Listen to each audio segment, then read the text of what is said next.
طوس شہر میں صبح کی پہلی کرن نے جب دریچے سے جھانکا تو ایک نوجوان لڑکا اپنی کتابوں میں گم تھا۔ یہ محمد بن محمد غزالی تھے جو بعد میں امام غزالی کے نام سے مشہور ہوئے۔ ابو حامد کتنی دیر سے جاگ رہے ہو؟ ان کی والدہ نے محبت سے پوچھا۔ امی جان، علم ایسی چیز ہے جو نیند سے زیادہ قیمتی ہے، میں اللہ کے دین کو سمجھنا چاہتا ہوں، نوجوان غزالی نے جواب دیا۔ ان کے والد ایک غریب مگر نیک دل انسان تھے۔ وہ اون کاٹنے کا کام کرتے تھے۔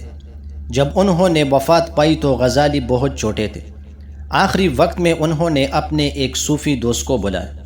میرے دوست، میرے پاس تمہیں دینے کے لیے زیادہ مال نہیں ہے، لیکن میری آخری یہ خواہش ہے کہ تم میرے بیٹوں محمد اور احمد کو اچھی تعلیم دلواؤ۔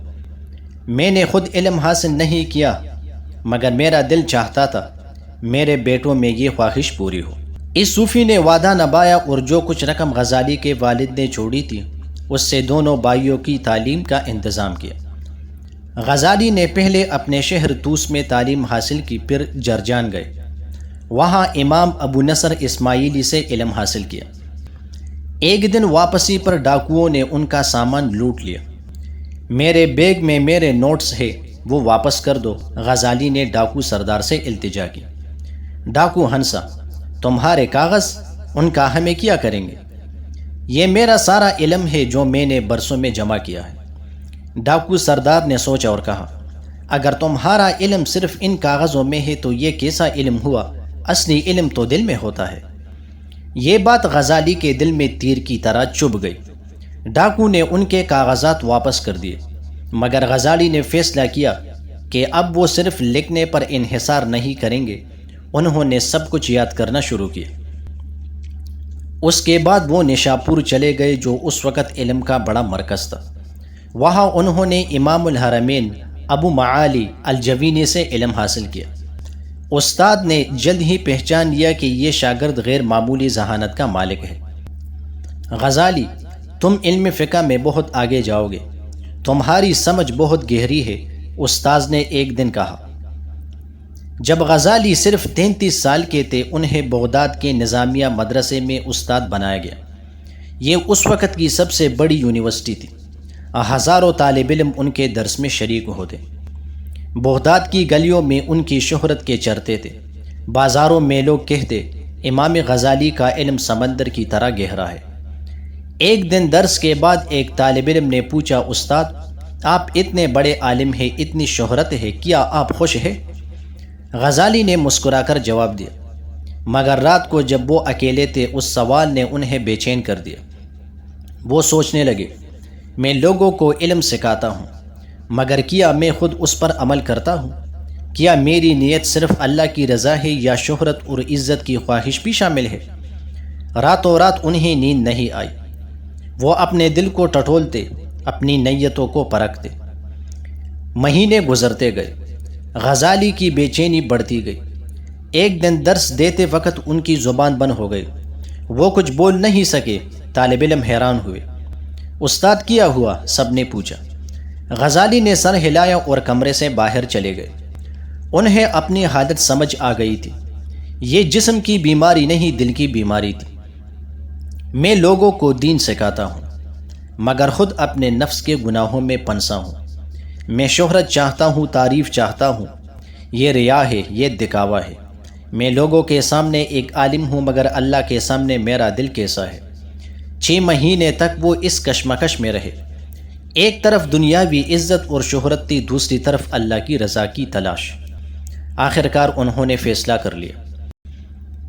ذوالقعدہ 288 ہجری کی ایک صبح غزالی نے اپنا سامان سمیٹا۔ انہوں نے نظامیہ مدرسہ چھوڑنے کا اعلان کر دیا۔ سارا بغداد حیران رہ گیا۔ امام غزالی جا رہے ہیں؟ کیوں؟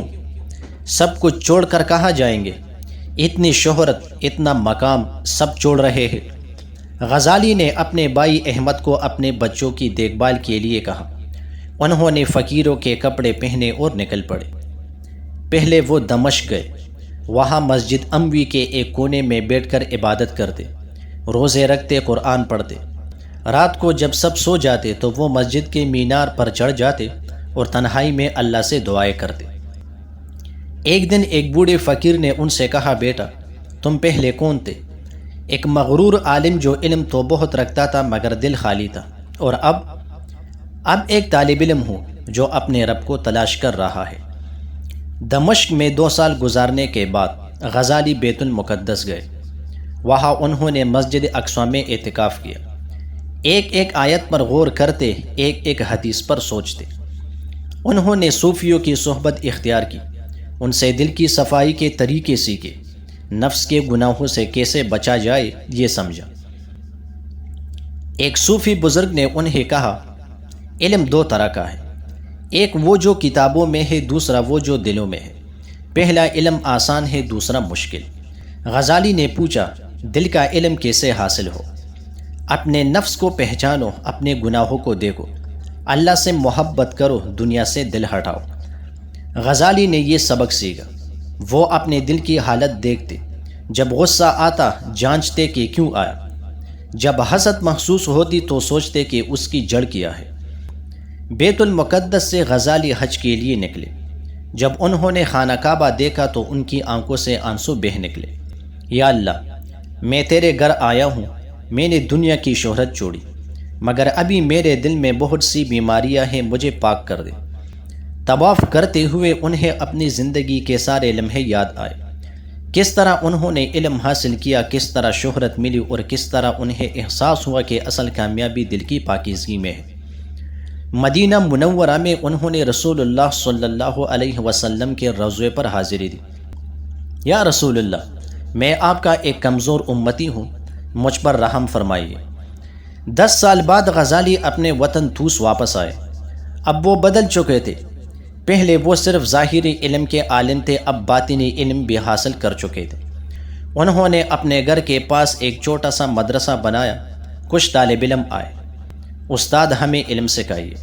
میں تمہیں وہ علم سکھاؤں گا جو دل کو زندہ کرتا ہے، وہ علم جو صرف ذہن میں نہیں عمل میں آتا ہے۔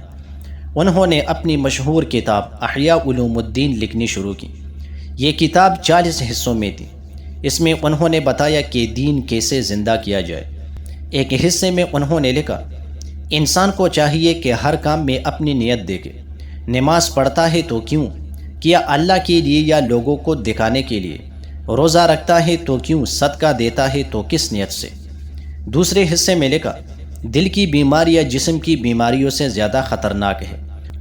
حسد، کبر، غصہ، لالچ، یہ سب دل کے امراض ہیں، ان کا علاج ضروری ہے۔ ایک دن ایک نوجوان نے پوچھا، استاد میں نے بہت سی کتابیں پڑھی ہیں مگر میرے دل میں سکون نہیں۔ غزالی نے مسکرا کر کہا، بیٹا علم 2 چیزوں کے لیے ہے، پہلا اللہ کو جانو، دوسرا اپنے نفس کو پہچانو۔ اگر تم نے صرف کتابیں پڑھی مگر اللہ سے تعلق نہیں بڑھایا اور اپنے نفس کی اصلاح نہیں کی تو یہ علم بوجھ ہے، نعمت نہیں۔ مگر استاد اصلاح کیسے کروں؟ سب سے پہلے توبہ کرو، ہر روز اپنے گناہوں پر نظر ڈالو، پھر نیک عمل کرو، نماز، روزہ، صدقہ، لوگوں سے اچھا سلوک، مگر سب میں اخلاص رکھو۔ اللہ دلوں کو دیکھتا ہے، اعمال کو نہیں۔ ایک اور طالب علم نے پوچھا، کیا دنیا کی ہر چیز چھوڑنا ضروری ہے؟ نہیں بیٹا، دنیا چھوڑنا ضروری نہیں، دل سے دنیا کی محبت نکالنا ضروری ہے۔ تم کام کرو، کسب کرو، گھر بساؤ، مگر یہ سب اللہ کی رضا کے لیے۔ دنیا تمہارے ہاتھ میں ہو، دل میں نہیں۔ غزالی نے اپنی زندگی کے آخری سال علم، عبادت اور لوگوں کی اصلاح میں گزارے۔ انہوں نے اور بھی کتابیں لکھی۔ ایک دن ایک شخص آیا، امام صاحب آپ نے سب کچھ چھوڑ دیا تھا، کیا آپ کو کبھی افسوس ہوا؟ غزالی نے جواب دیا، افسوس نہیں بیٹا، میں نے وہ چیز پالی جو ہر چیز سے قیمتی ہے، اللہ کی معرفت اور دل کا سکون۔ میں نے شہرت چھوڑی تو کیا ہوا؟ میں نے اپنا دل پا لیا۔ جمادی الاخر 505 ہجری میں ایک صبح غزالی نے وضو کیا، 2 رکعت نماز پڑھی اور اللہ سے دعا کی، یا اللہ میں تیری طرف لوٹ رہا ہوں، میرے گناہ معاف فرما۔ اور پھر ان کی روح پرواز کر گئی۔ امام غزالی کی زندگی ہمیں بہت سے سبق دیتی ہے۔ پہلا سبق یہ ہے کہ علم کا مقصد اللہ کی رضا ہونا چاہیے، نہ کہ شہرت یا دنیاوی فائدہ۔ دوسرا سبق یہ ہے کہ اپنے نفس کو پرکھنا بہت ضروری ہے۔ ہم کیا کرتے ہیں اس سے زیادہ اہم یہ ہے کہ ہم کیوں کرتے ہیں۔ تیسرا سبق یہ ہے کہ دنیاوی کامیابی اصل کامیابی نہیں، اصل کامیابی دل کی پاکیزگی اور اللہ کی رضا میں ہے۔ چوتھا سبق یہ ہے کہ کبھی بھی بدلنا دیر نہیں ہوتا۔ غزالی اتنے بڑے عالم تھے، اتنی شہرت تھی، پھر بھی انہوں نے اپنے آپ کو بدلا۔ امام غزالی کی کتابیں آج بھی پڑھی جاتی ہیں، ان کے سبق آج بھی زندہ ہے۔ وہ ہمیں یاد دلاتے ہیں کہ زندگی کا اصل مقصد اللہ کی عبادت اور اس کی رضا ہے۔ اللہ ہم سب کو امام غزالی کی طرح سچا علم حاصل کرنے اور اس پر عمل کرنے کی توفیق دے، آمین۔